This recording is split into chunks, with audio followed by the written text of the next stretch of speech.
지난 5월 달에 조그만 소식이 하나 있었는데 주목받을 만한 소식이 아니었는지도 모르겠지만 부산의 기장군에 있는 그 달산 초등학교에서 있었던 일입니다. 운동회 때 6학년 아이들이 운동회를 하는데 5명씩 짝을 지어서 조별로 달리기를 하는 운동회였습니다. 그런데 한 아이가 뛰다가 넘어졌어요.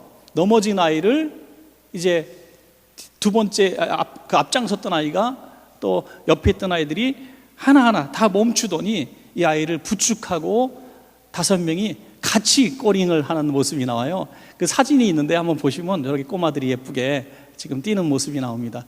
나란히 걷는 거죠. 걸어서 더 재밌는 것은요, 제일 처음에 넘어진 아이를 그 앞에 서가지고 앞으로 밀어갖고 1등을 만들어버린 거죠. 넘어진 아이를 1등을 만들고 나머지 서로 먼저 들어가라고 막 이렇게 양보하는, 어찌 보면 어린아이들이 아니라 애늙은이들 같은 이렇게 정말 성숙한 모습이라 그럴까요? 우리가 애들한테서 배운다 그러잖아요. 너무나 억척스럽고 너무나 뭐랄까 좀 악착 같고 또 막 우리 거 뺏기지 않으려고 몸부림치는 꽉 잡는 이런, 우리들의 정말 어려운 시대를 살아왔기 때문에 물론 그런지 모르겠지만 우리가 이렇게 욕심꾸러기들이 다 되어 있는데 우리 아이들의 그런 모습 보면 참 우리가 감동을 받습니다. 이제 사건의 발단은 사실 둘이 같이 바짝 붙어가다가 발에 걸려서 넘어진 거거든요. 넘어지니까 이 아이가 미안하니까 되돌아서서 부축하는데 이 아이는 그럴 수 있다고 치지만 1등으로 다니던 아이가 결승까지 가지 않고 서서 뒤돌아왔다는 거예요.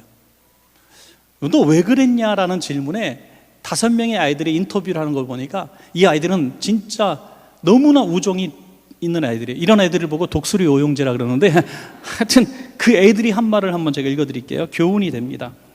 넘어진 학생이에요. 김도영 학생이라는 아이가 이런 얘기를 했어요. 제가 넘어졌을 때 친구들이 다가와 부축해줘서 감동을 받았어요. 저도 넘어지는 친구가 있다면 부축해주고 도와줘야 되겠다고 다짐했어요 라고 얘기했습니다. 그리고 김도현 학생이라니, 도영이와 내가 1등을 다투며 뛰다가 도영이가 내 발에 걸려 넘어졌어요. 너무 미안해서 도영이에게 달려간 것뿐이라 그랬어요. 또 최효준 학생, 도영이가 넘어져서 크게 다쳤을 것이라고 생각됐습니다. 왜냐하면 도영이가 반팔을 입었거든요. 우리는 약속이라도 한 듯이 도영이를 부축해서 다 같이 결승점에 들어가게 되었어요. 김효송 학생은 이런 얘기했어요. 꽈당 하고 넘어지는 소리가 들려서 뒤돌아보니 도영이가 쓰러져 있었어요. 순간 많은 생각이 들었어요. 그런데 초등학교에서 마지막으로 하는 행사잖아요. 넘어진 도영이가 꼴찌가 되거나 실격 처리되는 것이 싫었어요. 그래서 도영이를 부축해 손잡고 함께 들어왔어요. 마지막 김태원 학생은 이런 얘기를 했어요. 넘어진 도영이를 두고 그냥 달렸으면 도영이가 너무 마음이 아플 것 같았어요. 다 같이 손잡고 들어와 모두가 1등을 해서 더 기뻤어요 라고 했어요.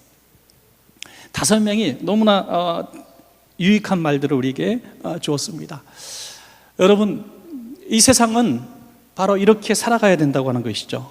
왜냐하면 혼자 힘으로 살아갈 수 없는 세상이고 혼자 1등만 했다가는 참 불행한 삶을 살게 되죠. 여러분, 우리가 잘 살려고, 그리고 또 남들에게 빼앗기지 않으려고, 그리고 나만 누리려고 집을 성처럼 만들고 경비인 만들고 담을 산처럼 뾰족뾰족한 거 달고 금은보석을 잘 넣고 집에 살아가면은 그 다음부터 누가 안 찾아오냐면 손님이 없어요. 손님을 맞질 않아요.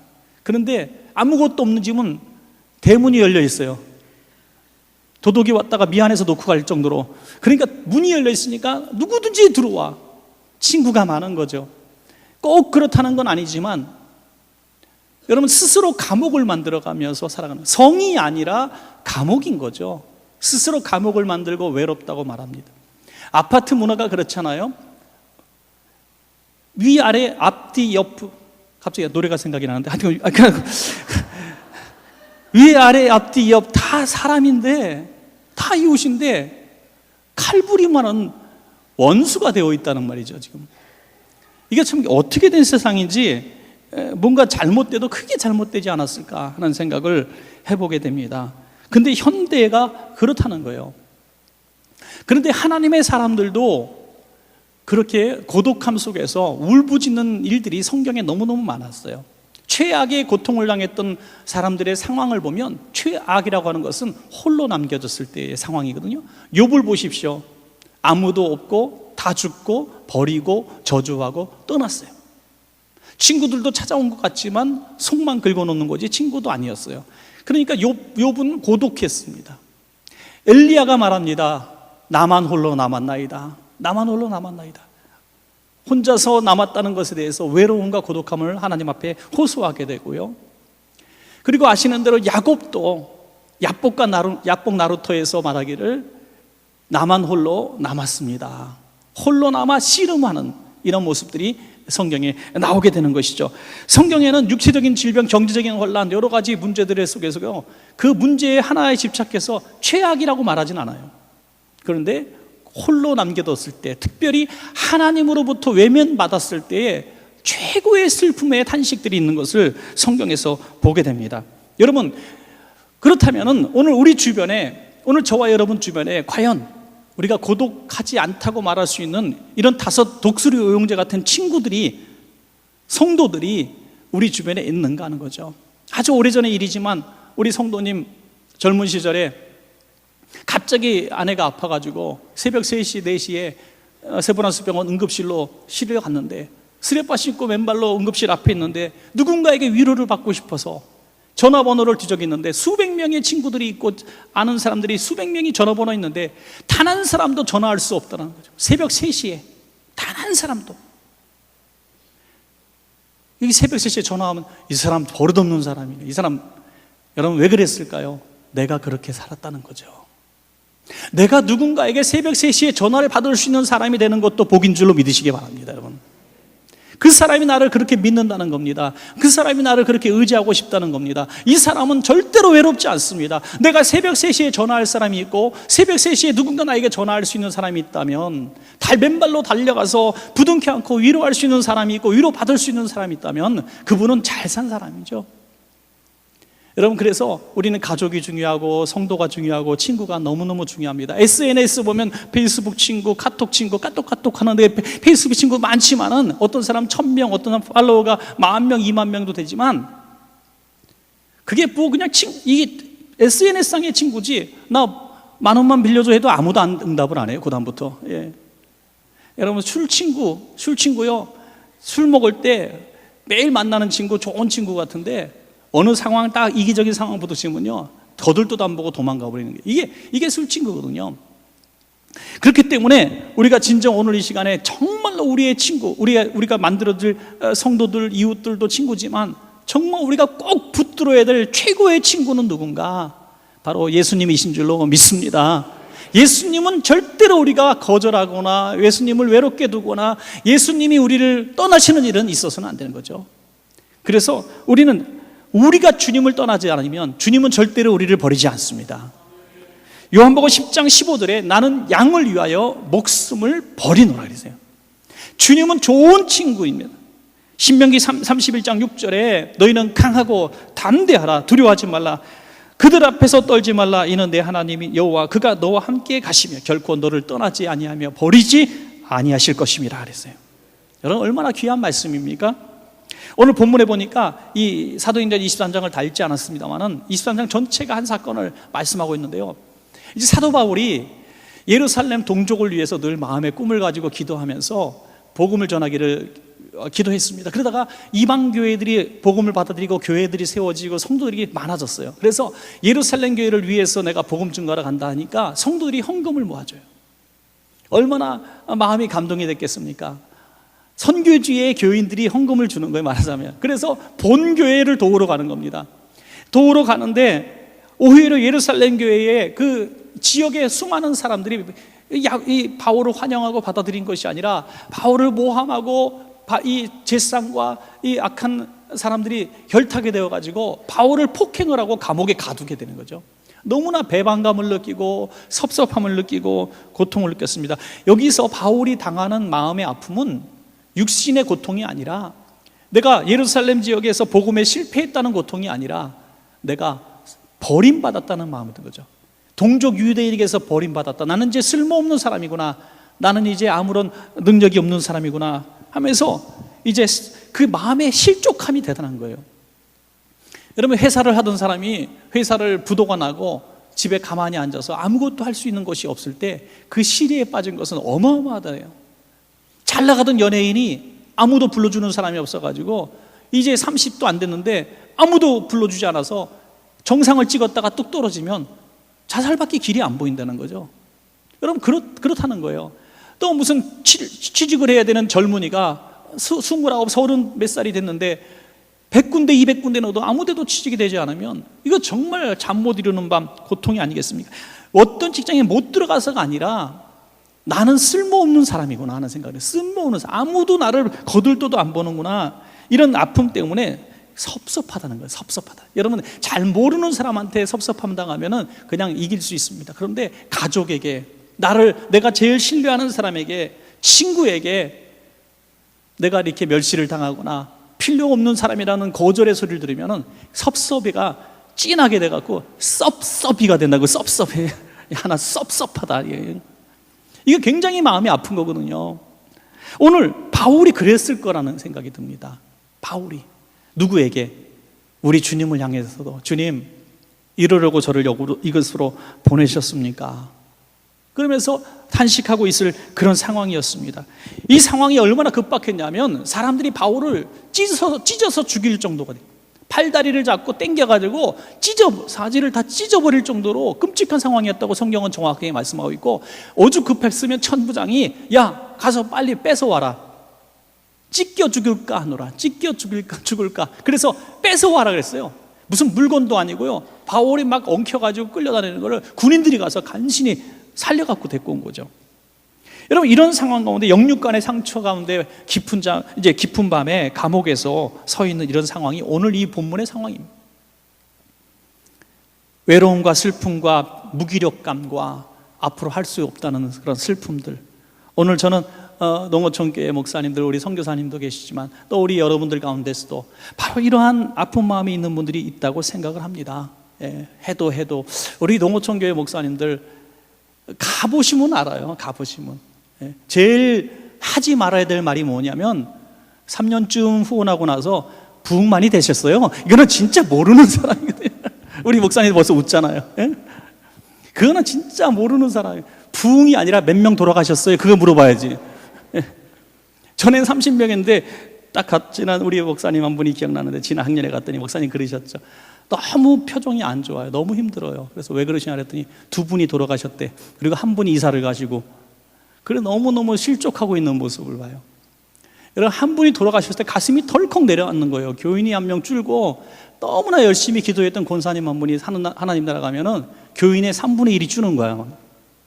이런 상황 가운데서 계속 줄어가니까 한때 또 갑자기 누가 이웃집에 이사를 2집에 와가지고 5명이 늘었어. 너무 행복한 거예요. 이제 막 목회할 만해. 근데 다음 달에 또 이사가. 이건 확 또 떨어지는 거예요. 차라리 오지나 말지 그러려면. 너무 힘든 거예요. 이런 상황 가운데서 이건 내가 설교를 아무리 빌리그리안 목사님처럼 잘해도 안 돼요. 뭐 조영기 목사님보다 설교 잘해도요, 절대로 부흥 안 돼, 거기는요. 왜? 사람이 없는데. 뭐 개나 고양이 성도로 친다면 뭐 좀 올 수 있겠지만, 우리 여기 또 반 목사님은 성도 10명 이렇게 계시는데 청년 5명 있다고 막 자랑을 하셔. 정말 내가 깜짝 놀랐어요. 목사님이 청년 5명, 어휴 대단하십니다 그랬더니 우리 반 목사님이 정신 이상자 5명 불러다 먹고 먹여주고 계시더라고요. 집에서 버림받은 아이들. 여러분, 이런 상황 가운데서 하다가 지치면요, 교인들이 한 달 헌금 통계 보면은 20만 원, 30만 원, 뭐 그런 100만 원 넘는 교회가 여기 몇 교회 없을 거예요. 그만큼 어렵고 열악한 적에서 끊임없이 하다 보면 나중에는 어떤 마음이 드냐면, 하나님에 대해서 신뢰가 무너진다기보다 나에 대한 무기력감, 버림받았다는 생각, 다른 사람, 또 친구들, 도시에서 목회하는 아무개 잘 나가는 어떤 친구들, 이렇게 상황 보면 이게 마치 비교가 되는 거예요. 그래서 너무나 고독하고 하나님 앞에 좀 섭섭하기도 하고 뭐 그러는 상황이 생기는 거예요. 바로 바울의 오는 상황이거든요. 그때 주님이 하신 말씀이 우리 목사님들 사모님에게 주시는 말씀이고, 오늘 저와 여러분에게 주시는 말씀으로, 또 우리 선교사님에게 주시는 말씀으로 받으시길 바랍니다. 오늘 주님께서 어떻게 하셨습니까? 11절에 그날 밤에 다 타이밍이 중요한 거거든요. 타이밍. 바로 그날 밤에 아무도 내 곁에 없을 때, 아무도 나에게 친구 되어주지 않을 때, 아무도 나를 도와주지 않는 그 순간에 깨어진 마음, 상한 마음으로 정말 비참한 그 순간에, 그날 밤에 바로 주님이 곁에 서서 주님이 찾아오신 줄로 믿습니다. 네, 주님이 찾아오신 거예요. 지금 바울이 필요한 게 먹는 겁니까? 감옥에서 나오는 겁니까? 상처 아픈데 치료받는 겁니까? 아니면 대적을 확 하나님의 불로 멸하시는 겁니까? 바울이 원하는 건 그건 절대 아니었을 거예요. 바울이 원하는 건 너무 자기 자신에 대해서 너무 상심하고 섭섭하고 힘들었을 것이다 하는 거죠. 오늘 그럴 때 주님이 곁에 서 있다는 것입니다. 여러분, 이것은 주님이 항상 계셨지만 바울의 눈을 그때 열어주신 줄로 저는 믿습니다. 여러분, 그래서 우리가 가장 힘들 때는 힘들지 않을 때도 주님이 안 계신 것이 아니라 고통 속에서 주님을 발견하게 되는 것을 믿으시기 바랍니다. 여러분, 그래서 힘든 시기를 많이 거치신 분들은 주님과의 영적인 교제가 점점 더 친밀해지는 것을 보게 됩니다. 그래서 세상에 먹고 살고 입고 걱정 없이 사는 사람들, 친구도 많고 뭐 편안하게 지내는 사람들은 항상 하나님에 대한 그 영적인 촉감이 굉장히 좀 무감각하다 그럴까요? 그래서 형식적이에요. 기도도 해도 간절함이 잘 안 나고, 찬양을 해도 별로 은혜가 되지 않고요. 뭐 찬양 막 이렇게 뜨겁게 하는데도 찬양팀 오늘 머리 헤어스타일이 어떤가 그것만 보여지고, 또 신발은 저거 어디서 명품인데 이렇게 자꾸 오늘 조명이 왜 깜빡깜빡 거리냐, 이렇게 별의별 신경이 다 있고, 김치찌개 오늘 할까 된장찌개 할까 이런 생각이 드는 거죠. 어떻게 이렇게 잘하는지 묻지 마시고, 하여튼 그런데 내가 지금 주님을 향해서 간절한 마음, 사모하는 심령이 있으면요, 아무것도 보여지지 않고 지금 영적으로 민감하게 돼서 주님이 내 곁에 계신 것이 믿어지고 보여진다는 것입니다. 오늘 여러분들 주님이 내 곁에 계신 줄로 확실히 믿고 정말 느껴지고 깨달은 분이 있으면, 그건 여러분들이 지금 힘든다는 증거예요. 외롭다는 얘기입니다. 지금 너무너무 주님이 필요하다는 상황이에요. 그러나 안심하십시오. 주님은 여러분 곁에 분명히 계십니다. 여러분, 두 번째로 주님은 왜 오셨는가? 용기를 주시기 위해서 오셨습니다. 세상의 위로는 위로예요. 위로밖에 할 수 없어요. 너무 슬픔을 당했습니다. 그러면 찾아가서, 저는 장례식장 가서 제일 힘든 부분이 그거예요. 아무리 목사가 말을 정말 위로의 메시지를 황금 입으로 정말 황금 입처럼 전한다 할지라도, 세상에서 가장 아름다운 언어로 시낭동하듯이 그의 마음에 위로를 준다 할지라도, 가족을 잃은 사람의 마음에 조금도 위로가 되지 않습니다. 어떤 시도 있더라고요. 자식을 잃은 엄마에게 찾아와서 위로한답시고 내가 당신을 이해한다고 말하지 말라는 거죠. 얼마나 아프냐고 말하지 말라는 거예요. 얼마나 슬프냐고 말하지 않으라는 거예요. 당신이 자식을 잃은 경험이 없다면 나를 위로할 수 없습니다. 그러더라고요. 그러니까 우리 위로가요, 위로한다고 해도 안 돼. 그래서 저는 장례식이 너무 힘든 거예요. 그래서 제가 꼭 하나님 앞에 이렇게 기도하죠. 하나님, 사람의 입으로는 위로가 되지 않습니다. 성령님이 찾아와 주셔서 피 묻은 손으로 만져주셔서 위로해 주십시오. 그렇게 의탁할 수밖에 없는 것이죠.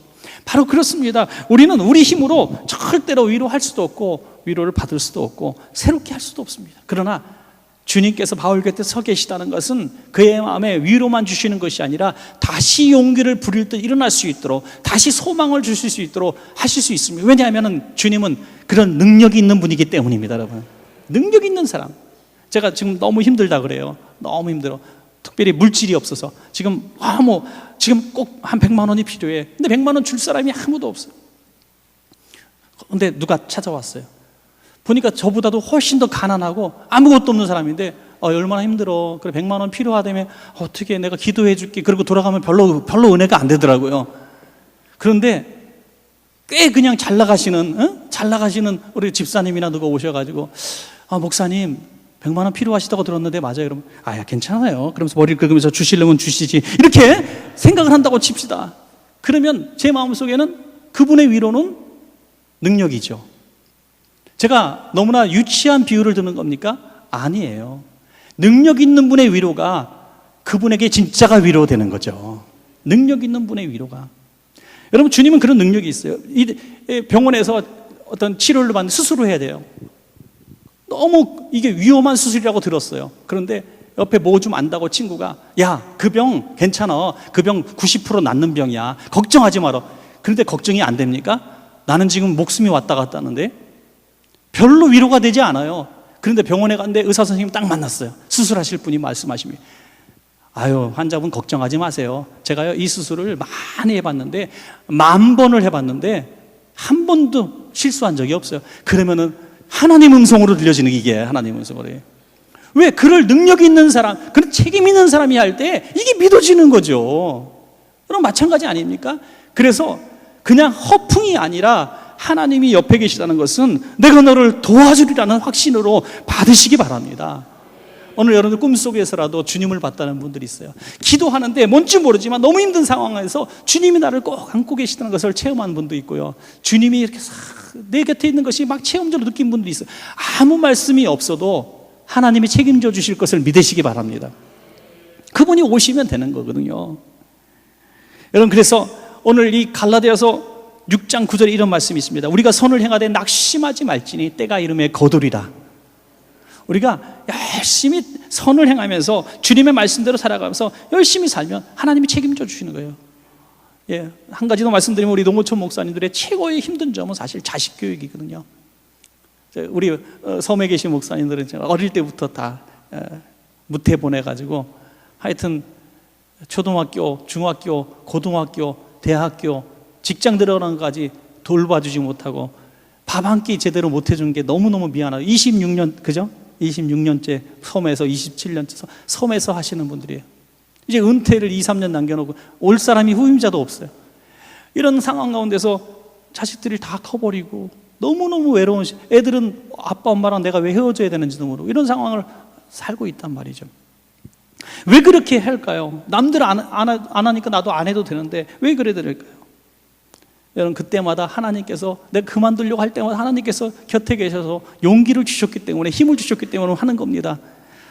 오늘도 우리 원천교회에서 이분들을 섬긴다고 열심히 섬기지만 사실 대신 해드릴 수 있는 것은 없죠. 하지만 이렇게 섬김으로 말미암아 저는 한 가지를 좀 여러분들이 받아갔으면 좋겠어요. 하나님이 여러분들을 사랑하신다는 거죠. 네. 하나님이 여러분들을 잊지 않았다는 거예요. 네. 잊지 않았다는 거예요. 내가 너희 하는 일들을 보고 있다. 내가 다 인정한다. 내가 후손들에게 복을 주리라는 거죠. 그래서 저는 여러분들의 자녀, 정말 이렇게 사역하고 힘들게 헌신하는 주회종들과 또 교회의 어떤 사역자들, 헌신자들, 또 우리 집사님, 장로님들의 그 헌신하는 그 자식들은 저는 90점은 먹고 들어간다고 봐요. 저는 진짜 그래요. 왜냐하면 그 헌신의 눈물과 왜냐하면 열심히 그냥 자식 교육에 매진하고 내 자식, 내 가족, 내 살림만 챙겼던 사람들이 더 잘 되면 열받잖아. 하나님도. 하나님 그건 아니죠. 예. 내가 자식들도 팽개쳐 놓고, 정말 팽개친 가는 좀 그렇지만 하여튼 좀 뒤로 하고 하나님 우선, 성도 우선 막 이렇게 하다가 보니까 아이들은 삐뚤어져 가고 슬퍼하는 것 같고 탄식하는 것 같고 잘못된 것 같지만 하나님이 먹이시고 입히시고 나중에 따지고 보면 열심히 자식만 키운 사람보다 더 위에 서 있다는 것을 보게 될 겁니다, 여러분. 그것이 하나님의 위로라고 하는 거죠. 그냥 말만의 위로가 아니라, 그냥 한번 안아주는 위로가 아니라 능력 있는 위로가 다시 사명을 주시는 능력이 될 줄로 믿습니다.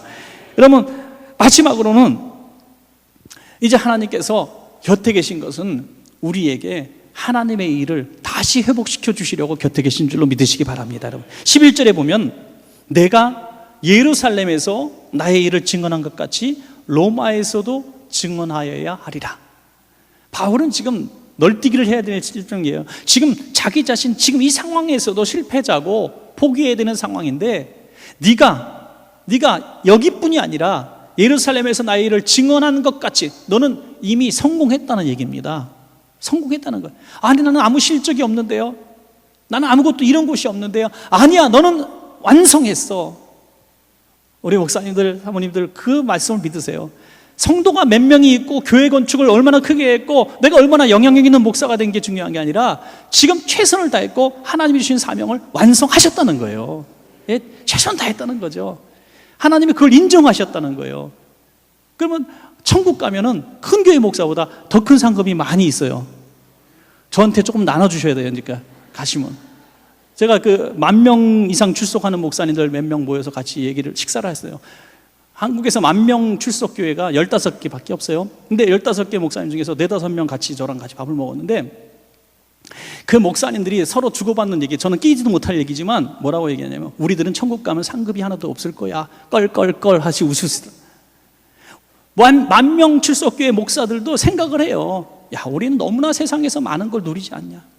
우리 하나님 앞에 가면 정말 뭘 받을까? 우리 이렇게 살면 안 돼 하고 스스로 각성하면서 회개하면서 이렇게 서로를 질책하시더라고요. 10,000 교회 목사들이. 왜? 누리려고 뭐 하려는 게 아니라 너무나 많은 것들을 누리게 자동적으로 막 하게 되거든요. 막 너무나 많은 성도들이 막 감당할 수 없고 막 위로하고 부어주고 하기 때문에 그러거든요. 하여튼 상상을 초월할 정도로 많은 혜택을 받거든요. 그러니까 이분들이 그런 두려움이 생긴 거예요. 아, 내가 이러다가 하나님으로부터 버림받는 게 아닌가. 두려움이 생기는 거예요. 그러니까 우리가 최소한 이런 많은 것들은 누리지 못한다 할지라도 최선 다해서 있는 곳에서 충성하고 헌신하시면 그것이 하나님 앞에 그대로 쌓여지는 최고 성공자가 된다는 말씀입니다, 여러분. 그래서 하나님은 그것으로 멈추는 것이 아니라 이제는 무엇이냐? 예루살렘에서 증언한 그 성공한, 아니 열매가 없는데요? 아니야, 성공한 거예요. 아, 우리 성도 없는데? 아니야, 성공한 거야. 로마에서도 증언하여야 하리라. 앞으로 더 크게 내가 너를 쓰리라는 것입니다. 그러니까 여러분 정말 거기서 위대한 인물들을 지금 키우고 계시는 것입니다, 여러분. 하나님 편에서 볼 때는 대통령이나 금방 주일학교 아이 들어온 그런 아이나 하나님 앞에 동일한 한 영혼이거든요. 그 한 영혼을 위해서 충성하는 우리 선교사님들, 목사님들, 우리 사모님들 정말 축복하고, 우리 여러분들이 이렇게 후원하고 헌신하는 것이 얼마나 귀한 일인지 다시 한번 말씀을 드리고 싶습니다. 이제 금년에 이렇게 모시고 왔지만 내년엔 또 우리가 방문을 해야 되는데, 제가 10번 계속 가고 한 번 못 가니까요, 뭐가 미친 것 같아요. 되게 미친 것 같고 궁금하고 어떻게 변했나 그런 생각이 막 듭니다. 내년도에 여름에 갈 때는 또 여러분들 다 같이 가시고, 오늘 예배 끝나고 우리 이분들 축복하고 위로하고 이렇게 해주시면 고맙겠고요. 정말 여러분들이 후원하고 헌신해 주신 여러분께 진심으로 감사를 드립니다. 결과가 어떻게 생겼습니까? 하나님이 나타나셔서 위로하시고 격려하시고 용기를 주시고 사명을 주시니, 하나님께서 이 천부장을 통해서 마병 200명과 창군 200명과 또 보병들을 통해서 도합 470명의 군사를 딱 붙여주셔가지고 오늘 이들을 호위하게 하셔서 이들을 죽이려고 준비했던 40여 명의 그 폭도들에게서 건져내시고 안전한 곳에 머물게 하시고 나중에 로마로 가서 복음을 증거하게 하시는 위대한 길을 열어주시지 않았습니까, 여러분? 합력해서 선을 이루시는 하나님을 찬양합시다, 여러분. 그러므로 오늘 힘들고 외롭고 아무도 없고 섭섭한 그 상황이 온다 할지라도 하나님은 반드시 옆에 계시고 위로하시고 용기 주시고 다시 사명 주시고 좋은 결과 주시는 좋으신 하나님이신 것을 믿고 그 하나님 신뢰함으로 오늘도 승리하시기를 주의 이름으로 축원합니다.